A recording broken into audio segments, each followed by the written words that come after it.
Americans are living longer than ever, and if we are prepared for the future, we can lessen the burden on our family and ensure that we are receiving optimal care.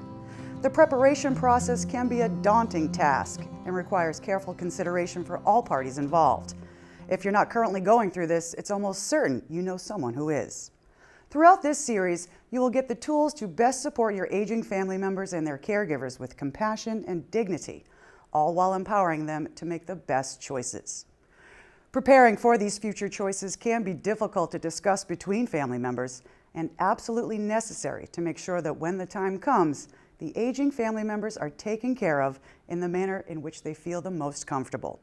Once the decision has been made to start the planning process, there are professionals that may be helpful to seek out for the next step.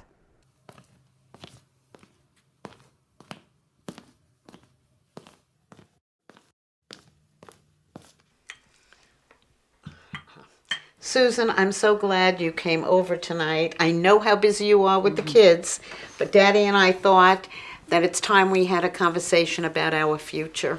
I'm so glad you're willing to have that conversation. I don't want to have to wonder what your healthcare preferences are during an emergency or if your finances are in order. I really appreciate you being so open. Dad, we have to have this conversation sooner or later. We don't want to wait until it's too late to make decisions. Fine.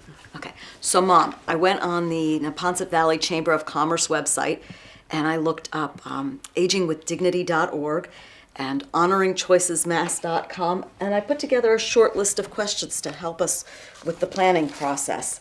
For example, if you both needed care, where would you want to get it? Would you want to stay here? Of course. This is our home.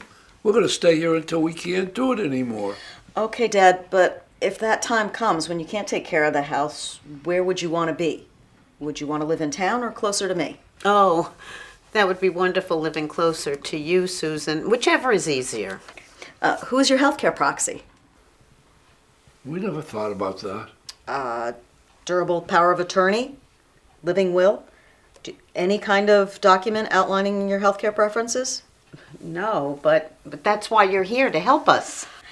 Why don't I go ahead and make an appointment with your lawyer, Brian, and we can make sure that we get some of those preferences on paper. What about your financial needs? I don't want to talk about finances. Okay, Dad, I understand, but we need to figure out if your records are in order and if they're accessible if I should need them. What if I talk to your CPA, Wes, and just make sure you have enough money put aside in case you ever do need services or care? Okay. All right, then I'll go ahead and make those appointments as soon as I can.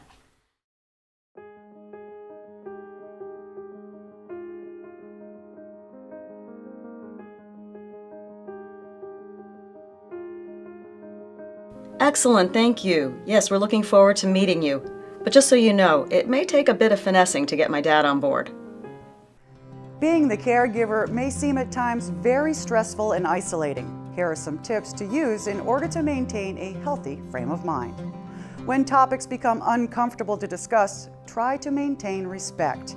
You will feel better about the conversation when you look back at it, knowing you remained calm and did not get defensive. If you're having a hard time getting your point across, try to remind your loved ones how much you care for them. Knowing that this conversation is the first of many and taking proactive steps will help ease the stress out of the situation. Don't feel as though you have to take it all on your shoulders. Divide up phone calls and research to other family members. And finally, try to find the humor in the situation. Laughter can boost your mood and help you push through any tough times. Families should connect with the NEPONSET Valley Chamber if they are looking for a specific professional. You can also contact the Aging Service Access Point to learn more about care options. If your family discussions are a bit contentious or there are serious concerns about how some family members may react, there are professionals who offer mediation services to facilitate these discussions. There is no one-size-fits-all in having discussions about the future with your loved ones. As long as the family member feels empowered throughout the discussion and their choices are documented, future events will prove less hectic. Please visit nvcc.com for more information, and thank you for watching.